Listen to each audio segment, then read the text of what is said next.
Hi, I'm Ashton and I use he, they pronouns, and I'm once again here to discuss being a transsexual. The day that I'm filming this is Halloween, and I need to go run some errands after I finish filming this video, so I'm going to be doing my makeup. One of the videos that I recently posted, either the last video or video before last, I'm not sure how things will shake out, I talked about AFAB and AMAB as language terminology and how I feel that they are frequently misused and how they are misinterpreted and taken out of context in ways that are harmful to trans people as well as intersex people. And I wanted to expand on that conversation a little bit and talk more about language that is frequently used in trans/queer communities that I find sometimes problematic. I don't necessarily want to say bad. Inevitably, when I talk about language, I get comments that are like, this is so unimportant, or like, why do you care about this, or you're being so picky, or nobody cares, or like, trans people are so annoying. So I just want to note that this is very obviously not the most important thing in the world, and I'm not claiming that it is the most important thing in the world. Just because I would like to talk about it doesn't mean that I think it is the thing that all advocacy should be centered around. I have a billion other videos on my channel, and there are way more important things in the world, and you can check out links to learn about some more of those in the description if you want to. But like, I am not claiming that this is the biggest deal. It's just something I enjoyed talking about. If you don't want to talk about it, you cannot watch the video. Cool. Moving on. I really enjoyed the discussions that I had in the comments of that last video. So many of you all had very insightful and thoughtful things to say. So in part inspired by a lot of the thoughtful comments that you all left, as well as just my own musings on the ways that we use language in queer spaces, I wanted to talk more about different language that I also find worthy of discussion, perhaps, let's say. So I have a list of language comprised of some stuff that you all brought up in the comments, as well as some stuff that I just thought should be included, that I'm just going to go through and kind of just ramble about. I don't have notes, I'm just going to talk about it. That last video is certainly not in any way like a requirement or a necessary precursor for watching this one. I think you'll understand this one just fine without that context, but if you do want to go watch it first, it'll be pretty obvious which one it is. It's on my channel, I don't know. I do have two like central disclaimers before I actually start talking about anything. I am only one trans person. Everything I say is not going to hold true for every other trans person. That's just how people work. We're all different. And if you're trans, gender variant, queer, whatever, and you're like, Ashton, I love all of these words that you're talking about, and I wish that you also loved them, like, that's fine. You can use these words for yourself. You can use these words in your own life however way you want. It's not my business to regulate that. I can only really talk about my experiences, so that is what I am doing. None of what I say should be taken as widely applicable because it's just me. I do also think it's worth noting that my general opinion about all of these words and most words is that as long as a term applies to you and you feel comfortable using it for yourself, you can use it for yourself all you want.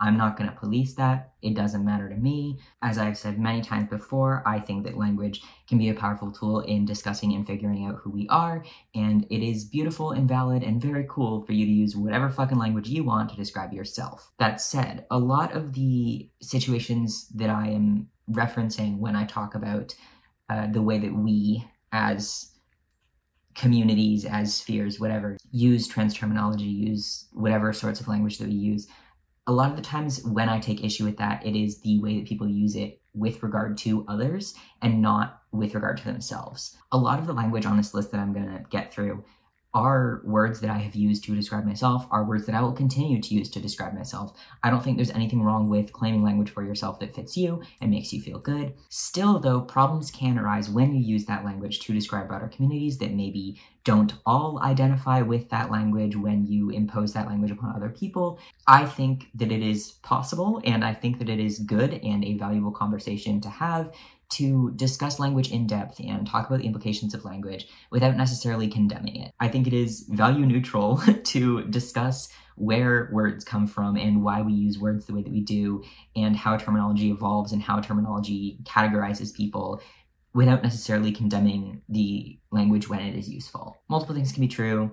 We are allowed to interrogate language while simultaneously using it in other contexts. That's all. I hope that makes sense. And I feel like that's maybe my most important statement for this whole video, like regardless of all of the nuances and little nitpicks I'm going to have with the language that I'm going to discuss, like if you use language for yourself and it makes you feel good, at the end of the day, that's what matters. And it doesn't matter whether or not I personally like it. I also want to explicitly note that, very similar to my last video, all of this is coming from a place of understanding to the best of my ability and love and care for other trans and non-binary and genderqueer and gender variant folks of all varieties, right? And I am glad that that is something that you all seemed to pick up on in my last video. I got a lot of like compliments and kind words about how kindly I approached the topic, which was very validating because that is what I was trying to do.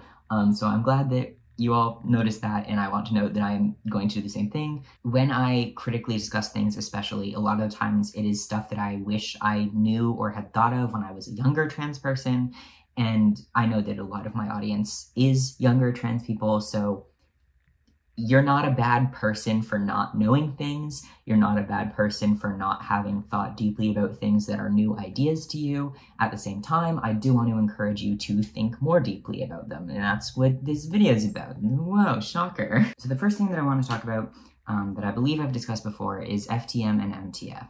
I don't know, I truly couldn't say if I have ever called myself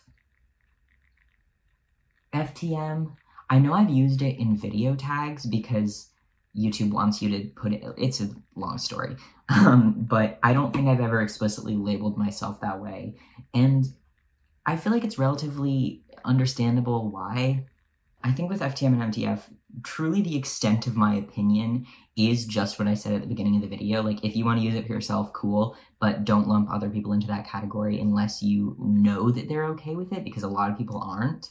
I don't know if there's a better way to explain it other than the, like, I feel the draw. You know, I understand why people do use MTF and FTM. It's concise, it's simple, cis people understand it, which is a big pro, but it definitely just as a phrase isn't for me. It doesn't describe my experience in a way that actually feels like who I am. FTM is a term that I have seen on my medical charts. It is not something that I personally would ascribe to myself or identify with if given the choice. And I think that's kind of what it comes down to for me, just that most of the time when I am labeled as an FTM, it is not through my choice. It is just like because that's the option that's given to me. I'm happy for those of you that do like that language. It's just not for me. And that's where I stand on that. I also just, as someone who appreciates trans history a lot, right? I see the terms a lot when I'm reading history or like theory in general. And I do think there was a time in my life, like maybe 5 years ago or so, where I found them not offensive, just like kind of off-putting. And I know a lot of trans people who do see them as off-putting, but I think it is maybe just healthiest to kind of get past that. Because even though FTM and MTF can feel medical, they can feel prescriptive, they can feel a little rigid, that doesn't mean that there aren't trans people out there who do genuinely enjoy that terminology for themselves.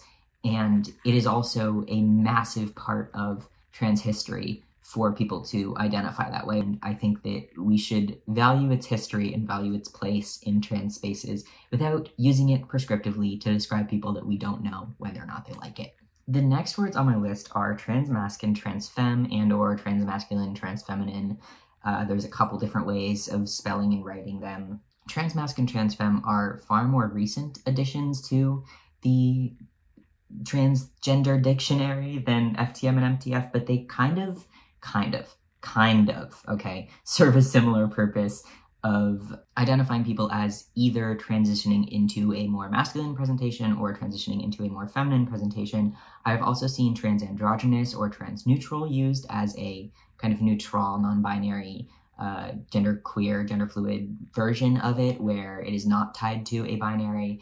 And that's kind of the issue that I take with transmasculine, transfemme. I have a couple problems with the way that language is used. I think because transmasculine, transfemme are more recent than FTM and MTF, more people see them as okay and like fine to use as umbrellas. And in some cases they are, right? There are like groups that are meant for transmasculine people. There are groups that are meant for transfeminine people. There are circles of each, but that doesn't mean that we should use them broadly to describe everyone in gender variant communities. And that does happen sometimes, which is where it gets a bit dicey. I've also been annoyed and seen others be justifiably annoyed by the way that some people use trans feminine and trans masculine as ways of, again, pigeonholing non-binary people into a binary.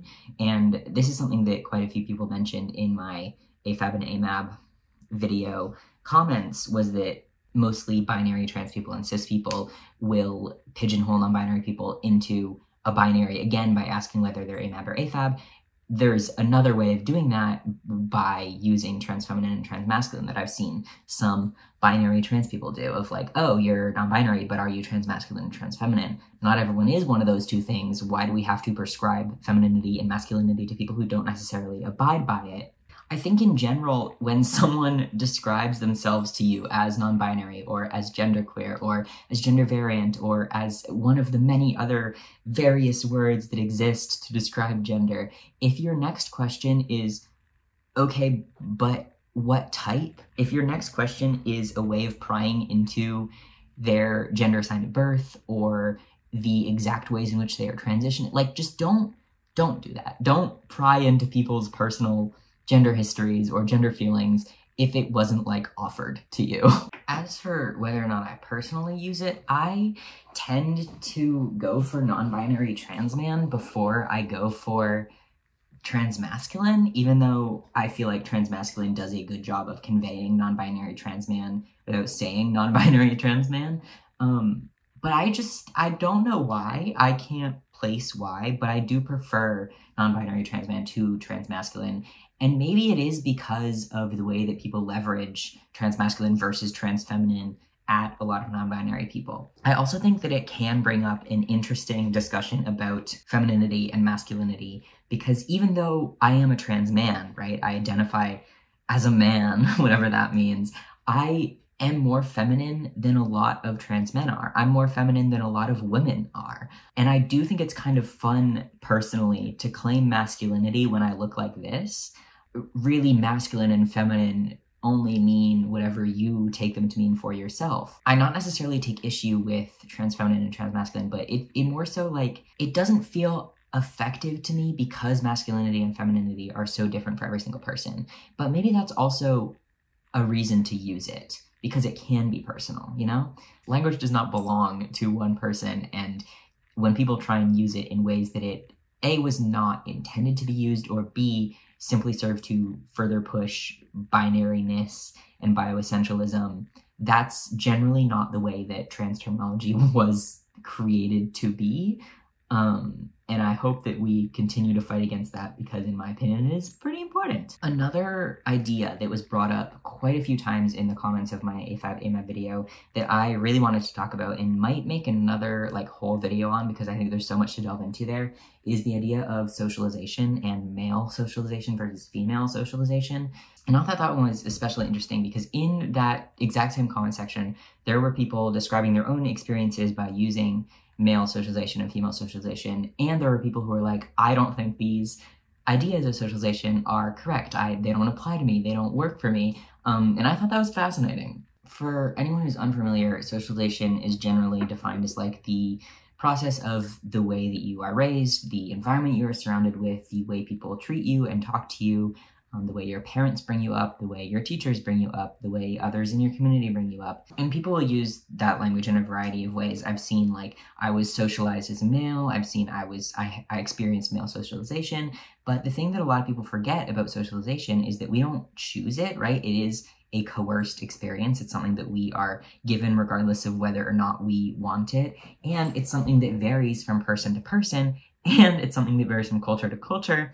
And it is also something that is very much impacted by other marginalized identities or experiences, right? And something that I have seen a lot of trans people talking about, including in the comments of my last video, is that we don't experience male or female socialization in the same way that a cis person might, or in the same way that other trans people might. Socialization has a lot to do with the sex that you're assigned at birth, yes, but it also has a lot to do with your gender presentation. So if I use myself for an example, yes, I was assigned female at birth. However, I was kind of a butchy, gender weird, autistic kid, and that meant that I didn't really experience the same female socialization that my peers might have. And it can go similarly for trans women. A lot of trans women grow up being called sissies. A lot of trans women grow up being marginalized for their obvious transness that is simply not understood by them or others yet. And that's a really common experience for a lot of trans people, is that our socialization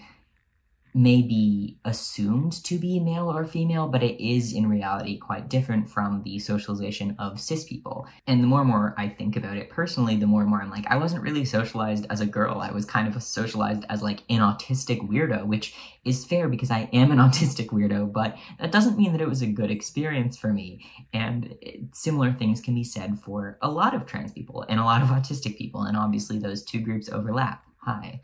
And I'm not bringing up the socialization term to critique like the idea of socialization as a whole. I took a single sociology class in college. It's not really my field, but I do want to challenge the assumption that male and female socialization are the only two options, because it feels like sometimes those are the only two that people assume exist, but that's certainly not true. Just if you listen to the experiences of a shit ton of different trans people. And it's another thing where, kind of like AFAB and AMAB, I wish that we would just think about it a little bit more. A lot more things factor into socialization than just gender, and that may be obvious, but the way that we talk about it in trans circles sometimes, it seems like the only thing we're talking about is gender, when in reality, like race, income, immigrant status, disability, all a bunch of different things can factor into the way that we're socialized, and those things can impact the gender roles that we are brought up around. Those things can impact who we assume we will be when we're older. It's a mishmash of a bunch of different things, and just describing socialization as male or female, I think, doesn't really get to the root of the issue, and kind of obfuscates a bunch of other really important things. Like, I personally cannot think about my socialization without thinking about being autistic. And in addition to that, my socialization personally was also very much impacted by being white, being in a relatively diverse neighborhood and going to a relatively diverse school.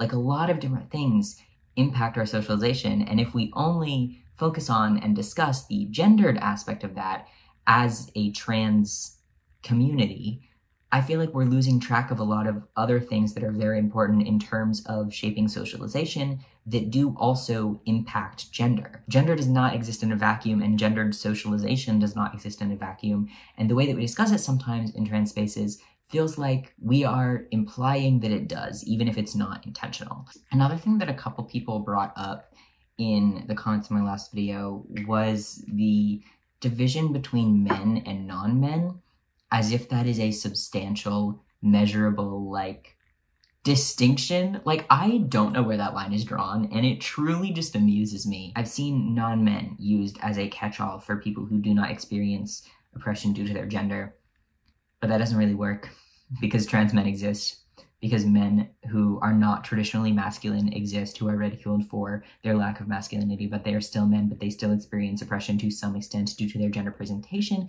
which is an aspect of gender and is also related to queerness, but is sometimes not related to queerness. Like, I don't know. I just think that a lot of the times language is created or discussed, right, without proper nuance and without proper, like, thinking about, do we actually need this language? Does this language do anything effective? And I think non-men is one example of that, where, like, who is a non-man? I am a man, but I'm also non-binary. I'm also trans. Am I a non-man? Am I a man? Like, how do you... It kind of just feels like people are reinventing the gender binary in whatever fun way they want to. However, I've also not really seen anyone use the term non-men sincerely in my own circles, or it could just be like, I feel like more radical people tend to make less language faux pas, because I feel like radical people, leftists, generally think about the language that they're using a little bit more, but maybe I'm biased. The last thing that I wrote down on my little list is top and bottom, and I saved this for the end because it is a bit more complicated than the rest of them in terms of how it has to do with gender. But it's always vanilla people that mess this one up, which is not surprising, because that's how it goes with any language surrounding consent or boundaries or labels in terms of top, bottom, dom, sub, etc. But this is not something that I want to talk about in depth, just due to the nature of YouTube. but I think the vanilla queer community is so bad at using the words bottom and top. They frequently mischaracterize bottom and top as dom and sub. They frequently mischaracterize dom and sub as bottom and top.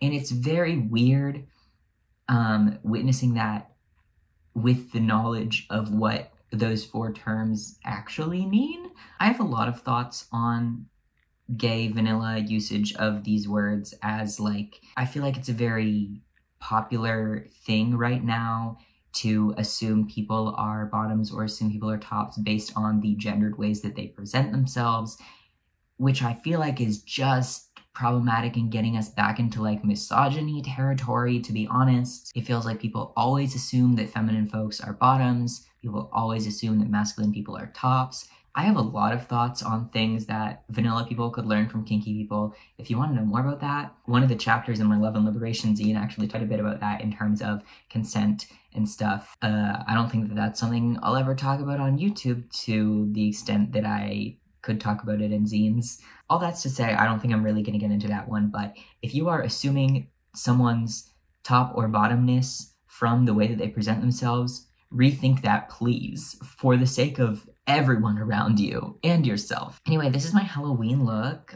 Today's Halloween, the day that I'm filming this. Not that I'm doing anything. Thank you again so much for all of the very thoughtful comments on my video about AFAB and AMAB. I hope that this video will generate similarly enlightening discussions, because I thought it was fun. I really enjoyed reading all of those comments and replying to a lot of them, and I would love to do the same here if you all have extended thoughts, because I feel like I barely scratched the surface. Goodbye, comrades. Thank you once again for discussing the nuances of transsexual language with me. I once again hope that you find labels that make you feel good about yourself, regardless of how other people view them, and I will talk to you later, maybe.